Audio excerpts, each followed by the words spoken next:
I am so excited today to show you guys this incredible facility, which is basically filled up with rare Australian lizards. And I want to introduce you guys to John Felicetti today. John's my good friend. What he's doing with these animals is incredible. And as you guys know, I don't know a whole lot about lizards, but now John, is this the kind that if I look at it, it changes different colors? I think you're thinking of a chameleon. Oh, a chameleon. Okay, now what is this? That's a western shingleback skink. Skink. So this is the kind I could just tear its tail off and it's going to grow right back? You know what? Step away. I'm just trying to learn. Hey guys, and welcome to video number 48. I think, is it 48? I always confuse the videos, honey, with my age, right? Yeah, so, well, you're a little older than 48. Why do you gotta be like that? Why do you gotta embarrass me in front of everybody? Welcome to video number 48, everybody.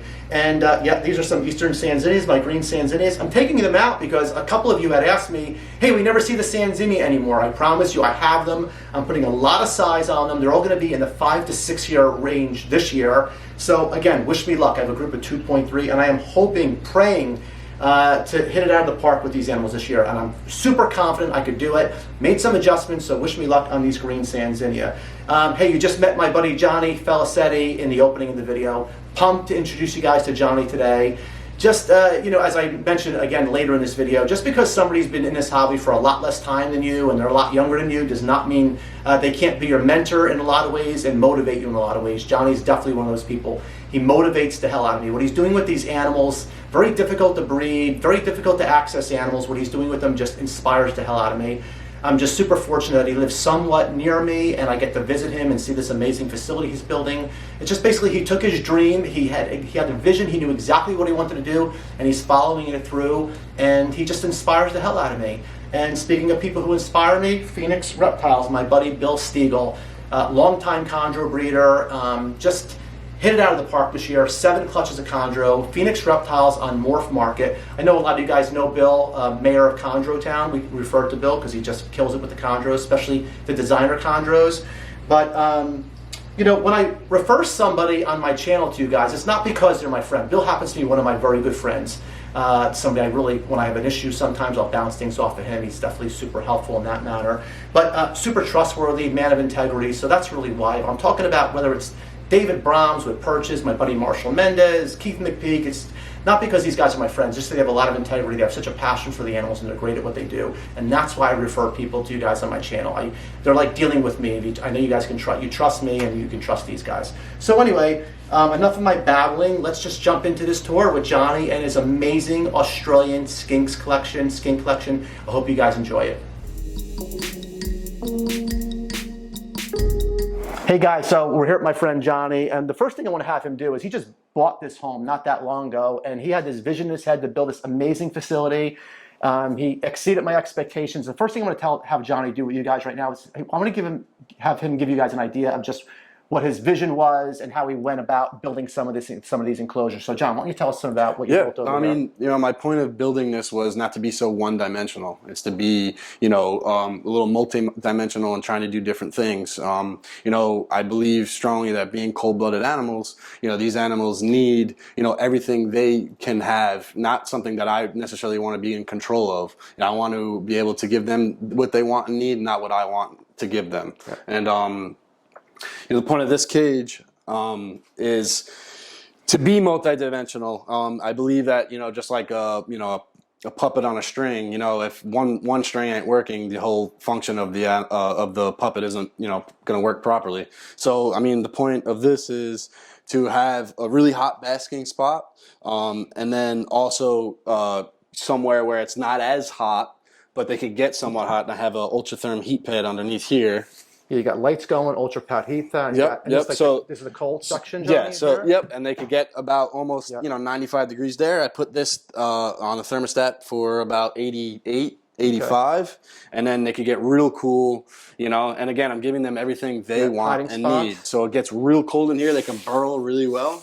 And I think that, you know, giving them something multidimensional, being able to control what they want to control, I don't want to be the person that controls them. So giving them everything they want and need, I think is so important. And how big is this? How big is this enclosure? This is 3 feet wide by 6 feet long. Wow, so like 18 square feet, everything. But the coolest thing that Johnny's not even getting into, every one of these enclosures is built on wheels. We live here in the Northeast, right? We don't have the advantages of people who live in Florida. So Johnny built this whole thing in mind where, can we open up those doors, Johnny, take a peek outside? Sure. So it's all double doors in this building, guys. And so Johnny's able to take all these enclosures. And by the way, he has, I don't even know, like 20 of them between both rooms. And basically just, using the wheels, he could just wheel everything outside on a beautiful day. And I think that's, no, don't even worry about it. The whole thing. I just wanted to give guys an idea of just, by the way, this is Sweetie Pie, Johnny? Oh, Cutie Pie. Cutie Pie. I keep messing up the name. And this is a little female shingleback. What kind is this, John? This is the Aspera, the Taliqua ragusa Aspera. Aspera. This is like my dream animals. You guys know when you watch my channel. She loves pets too. Yeah. She'll start closing her eyes. Hey, honey, do me a favor. Follow me here in a second. I want to show you this is Johnny's second room. Johnny has quite a few rooms, guys, so we're going to show you. This is going to require another visit to his facility, but you can get a sense, just more enclosures and more of the rollout enclosures, and God, it's every reptile person's dream. So,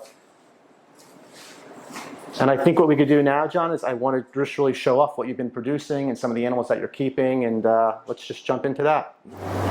Guys, this is a captive bred and born, U.S. captive bred and born, blotched blue-tongue skink. And Johnny's too modest to tell you this, but I'm going to tell you guys, there's very few people in the United States who've had success with these. So in addition just to looking at this beautiful facility, I mean, Johnny's actually, he's producing a pretty good amount of these animals every season. And I'm so fortunate that he lives relatively close to me so I can come over and check him out. But John, here's what I ask you is, the cool thing is, first off, the way this facility is set up, all the males are in this room, all the females are in the second room, so he's keeping all the males and females separate. But could you take out one of the adults to these just to show an idea of size-wise? The exact father to that is this big boy.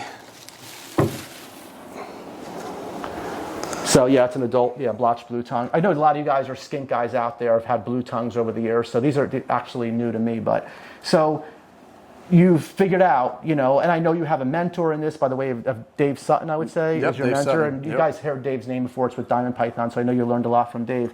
But so like breeding success, Johnny, what do you attribute it to? I just think that, just like, mom's cookbook and recipe, you learn from others, like the person who produced these. This one actually is Kim Lancy, understanding the way they produce and then maybe learning some from other people and kind of creating my own recipe in a sense, and that's kind of the push. And I think, for any breeder out there, I think it's important to, don't be complacent. Try to do some other things. I think the cool thing you do is you basically give the animals everything they need, right? You just do it and let them do their thing. But I don't know. So how many babies did you actually, roughly, Johnny, did you have? You bred them last year and this year? Yeah, so it's 3 years in a row now, and this year was the bigger year. I got three litters. And I had nine total babies. Yeah, and so I don't know anything about skinks, honestly, as far as starting them already. But like how much work is a skink? It's not a lot of work at all. No. And these guys, where they live, it gets real cold. So you got a good 3 months of hibernation or burmation. Okay. And what about like feeding them? Like, very easy. I mean, you take them from the parents pretty quickly. As soon as I try to take them away and kind of focus on just getting them to a good size. Right. This one's only about going on 2 months, and it's fat very little large. Baby. Yeah. Fat little baby. Yeah. So these are the blotched blue-tongue skinks, and I look forward to getting a few of these in my collection very soon. I'm really excited to do that. So why don't we check out some westerns? Yeah, and if you want to see some females that produce that, or well, we're going to bounce around. There's a lot here to see. We'll be right back. Right. Guys, we're going to jump into the westerns in a second, but I was walking by. Look how beautiful this pair. These are a pair of sibling females. These are sisters, John? Yeah, both females. Okay, blotched blue tongues. But you know what, John was actually telling me something really cool about where these animals are indigenous, where they're indigenous too, about some of the weather climate. Tell me. Yeah, so they're from New South Wales, Australia, and they live in a really high altitude, and it actually can snow where they live. Crazy. So, and if you could tell, like the coloring on them, this is a natural occurring. It's a good thermal regulator where the conditions they are just so cold that they That's crazy. find their way to really thermoregulate and pull that sun on them and get nice and warmed up. So when you're like hibernating these animals, John, what temp are you trying to get them down to in order to breed them? I get them probably into the I kind of go at a gradual scale. They get about a month of real cool temps. I could get them into high 40s. Wow, that's amazing. So that's the key thing, right? That all this breeding success is always about that getting that cold temperature. Just like here in the Northeast, we get the gradual changes in the seasons, and it's not this.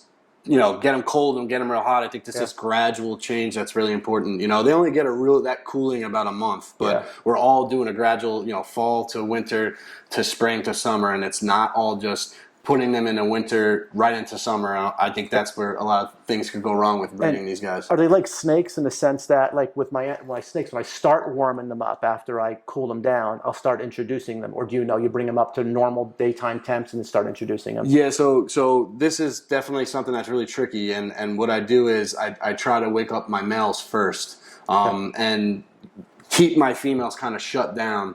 And what I do is I put, some type of like a hearth on the top of this to kind of keep these guys cool. And actually, now that I designed this building, I put the males on the other side so I can start to wake them up. And when you say wake them up, like what do you mean exactly? Yeah, so I start to put their light cycle on. Cycle, and I kind of keep the temps still down, but we're turning the cage lights on, and we're starting to bring the ambience up, getting them food. And I think the big thing is to wake up that GI tract. Where when we give them that food, that's the hormonal change, the light switch that kind of sets things. So you can figure out a way of micromanaging that to get success with breeding. I think that kind of helps out. And just like I always say to everyone is that like a steak on a grill, when you have a big thick piece of meat and you put that flame on high, the outside will be cooked, but the inside's still raw. And I think we got to get to this change where it's, low and slow. There's no need to rush. That makes sense. Yep. Well, there's a lot to see here, guys. Let's go check out. I want to check out the Westerns. Johnny produces a good amount of Western blue tongues every year, and there's a bunch of Shingleback skinks that I can't wait to show you guys as well. So why don't we go check that out? God, I love these things. Every time I think I'm done spending money in reptiles, I have to come to a facility like this, and I just literally want to take everything home with me.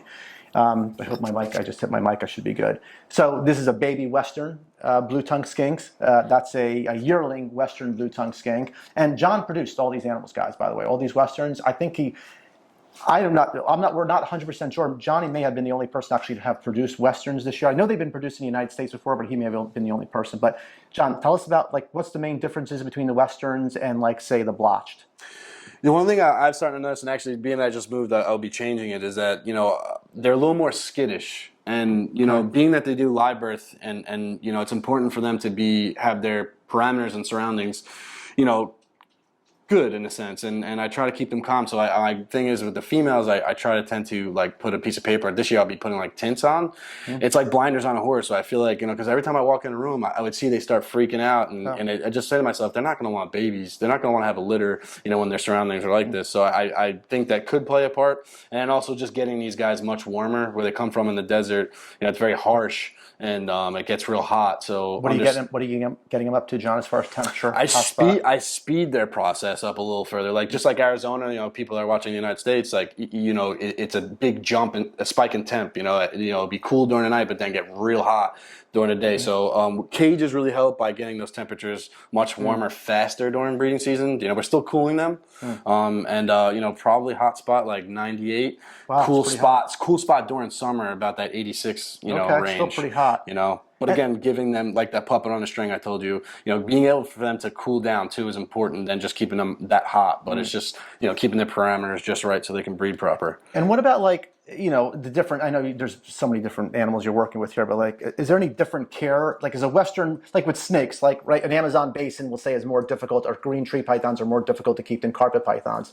With blue tongue skinks, are the Australians ones any more difficult to keep than say the stuff from Indonesia? Yeah, they're a little less prolific, I guess, in a sense. So less prolific. But but they're a little harder and trickier because of the cool temperatures they need. Gotcha. So, but what about if you didn't want to breed them? What if you just wanted to keep them? Is it? Oh, very easy. It's super easy. You can keep the breeding is more the tricky part. It's the trick. Yeah, and again, and people kind of tend to, pull away from it because they're spending the money and they get a little but I really do believe a lot of people could produce these, and actually it'd be really important to do so, and I'm willing to share any information. That's what I love about John. He really is. He's not one of these secret guys. There's a lot of people so secretive out there, and that's not him at all. And he is sincerely my mentor when it comes to blue tongue skinks. I really do plan on adding him very soon to my collection, and And yeah, he's just a wealth of knowledge, and I just love his passion for these animals. So, And one favorite thing about these guys is that because of the harsh environment they live in, I could tell by when I feed these, they're opportunistic and they are true hunters in a sense.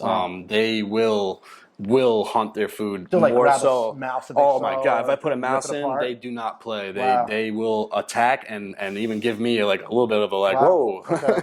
Thank God they're so mellow. Yeah. All right, I think we should go on to the next. There's a lot of cool stuff here. You know, Johnny stepped away for a second, but I want to show you guys. This is why I love what he's doing. Like, just talk about pushing the limits, pushing the boundaries. We start out with, you know, your traditional enclosure, which I have many of these. Functional, they're great. Plenty of room for the animal, right? The next step above a rack. And then he takes these over here, these enclosures on wheels, so he can bring them back and forth inside and outside for natural sunlight. But I want to show you guys something really cool. Honey, come with me 1 second. I don't know how much property Johnny's on, but it's at least, I don't know, at least an acre or so.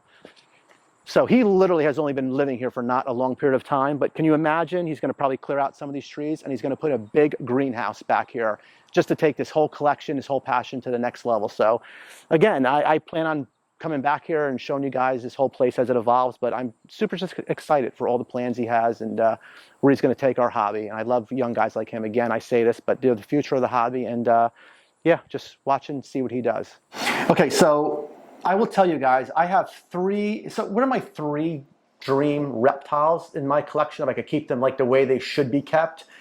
I love chondros, you guys know. Don't get mad at me for saying this, but I'm going to say my number one always are Shingleback skinks, the truth. And then probably Bowen's pythons if I could set them up the proper way. And I love Amazon basins. The first time I ever saw a Shingleback skink was an ICAST show. It was an arboreal show a few years back. My friend Josh Easter had one there just on display, and Josh was kind enough to let me hold it. And from that moment on, I just fell in love with this species, and I knew one day I just wanted to own one of these animals. And just turns out I ran into Johnny a few years ago because Johnny was into Savu pythons, and that's how I got to know him. But to see these animals, I know many of you guys watching this have never even seen these animals live before, right? Because they're just, you don't see them at shows, right? I mean, very rarely somebody may have one on display. But anyway, I'm in love with these animals. This is a dream species for me, and I can't believe the fact that I get to hold them now and know Johnny, who's working with them, is something that I'm very grateful for. So, John, and the other thing Johnny just told me, I didn't know there were so many subspecies of Shingleback skinks. Which one are these, Johnny? Those are the southern like eastern form is the Talico ragusa aspera. Okay. And you know, yeah, they're amazing. To me, they remind me of like a tortoise. You know, they're very slow, sleepy. Yeah. They live long. They eat a lot of greens and stuff. So yeah, and this is very, very, you know, pet type savvy in a sense. You know, pet them on the head. They like it. They don't mind it. Yeah, and I think the cool thing. So this is the female. I took her out earlier. This is Cutie Pie. Yeah, it's Cutie Pie. Cutie Pie. That's the my male. nieces named her that. Yeah, and Johnny put a nice group of these animals together. And I think what it's important people understand is that these animals are now being bred in captivity. Now they're just not, you know, they're not super simple to breed, and they have very small litters. They only have maybe 1 or 2 babies, it could be 3, some of the Western forms. Which is why it's so difficult to get them, which causes the prices are very high on these animals. But like, what's your plans, Johnny? Obviously to breed them, but like, what do you see taking these? Yeah, my point of this is to establish in the States. I think it's very important. You know, I believe that, you know, they're an amazing type of pet, and you know, I really enjoy them, and I hope to, you know, establish some in the States. And there are other people doing it as well, and you know, I think it's a good thing. You know. Yeah, they're awesome. So again, I'm going to take another subspecies Johnny's working with. We're going to take a look at these, but I got to tell you, I might run to my car and see if Johnny can catch me and throw her in my car and just take off really quick because I feel like I think she and I are kismet, we're one. So, and I love this animal. All right, let's take a look at some more Shingleback skinks. So these are Western Shingleback skinks, completely different subspecies than the one we previously had seen. You can see how much more white is in these. Guys, I'm just telling you, I've never seen this stuff in person before. It literally just blows me away. I mean, if you ever lose your passion after picking up an animal like this, if you don't feel it, then you shouldn't be in this hobby because this thing is ridiculous. So, John, tell us about these animals. Yeah, these are both actually U.S. captive born and bred. Born in the U.S., guys. That's pretty awesome. Yeah, so the one I'm holding is from a good buddy of mine, Paul Wool, and then this one's from Dave Sutton. You know, both are trying to establish, and you know, I think it's cool because, you know, people like you and me are getting the chance to be able to, you know, purchase these animals. Yep. And you know, a guy like Dave Sutton, you know, is important to me, and has taught me as a mentor about all the information that is needed, and that's something like a model I would like to do the same. You know, just trying to learn and you know, give that, you know, my passion out to people and give information. I think it's important. important. Yeah, it's true. With guys like Johnny, you know, I always say just because somebody's in the hobby for less years than you, it doesn't mean you can't learn a lot from them. And that's the case with Johnny. I tell you, he's been doing this for a fraction of the time I have been, and yet I've learned so much from him with these lizards. And I'm just grateful for these young generations coming up in our hobby, because thanks to guys like Johnny, these animals are going to be available captive, bred, and born in the United States for generations to come, and that's pretty awesome. And also, what's important to me too is, you know, the understanding of how animals, you know, react, and you know, technically these guys too are also a mentor of mine. I try to, you know, get in here and learn and experience, you know, what they're doing and what they're telling me, and I can add that and give them what they want in me, and I think it's important for sure. And we were talking, John and I were talking about it earlier. It's not about quantity, guys. It's not about having a huge collection and as many animals as you can, right? They're not postage stamps. It's about, as we're all learning, and I think we've all really been evolving in the hobby. I know I have been. Just it's about less animals and giving the animals exactly what they need. And by doing that, yeah, I always said the less animals I kept, the most success I ever had with producing stuff. And that's how I felt about that. But John, I can't thank you enough for letting me come over today and shoot today. And I'm so lucky because Johnny's here in the Northeast. I get to come and visit him and handle stuff, all this stuff, and play with the stuff. And I do plan on getting some animals from him very soon on my end. I got to get ready for some stuff. But thanks again, brother. I love what you're doing. And these animals, these are a dream animals. I hope you guys really enjoyed this tour today. Hey guys, I hope you enjoyed that tour of Johnny's facility. I know I enjoyed it. And thank you so much for joining me on video number 48. This is an 88% diamond python. I know, you cannot tell the difference between an 88% diamond python and a pure diamond python. I know that because I have pure diamond pythons. And, you know, I know some people have a problem when people produce 75% or 88% diamonds, but the reality of what it comes down to is you have to trust the person, the source that you're getting the animal from. This could easily pass off as an 88% diamond python. I know that's the danger of producing these high percentage diamonds, but in any event, I did produce this animal. She's beautiful, 88% diamond, and she will be ready to breed for me in a couple of years. And I will breed her to a pure male diamond python. Anyway, I hope you guys enjoyed today's video. As always, USARK guys, they do so much for us and ask so little from us. Please continue your support of USARK. They need us now more than ever. I will be going to Tinley this year in October. I hope I'm going to see a lot of you guys there. And I hope to see you guys on my next video, video number 49. Who has the best YouTube channel? Me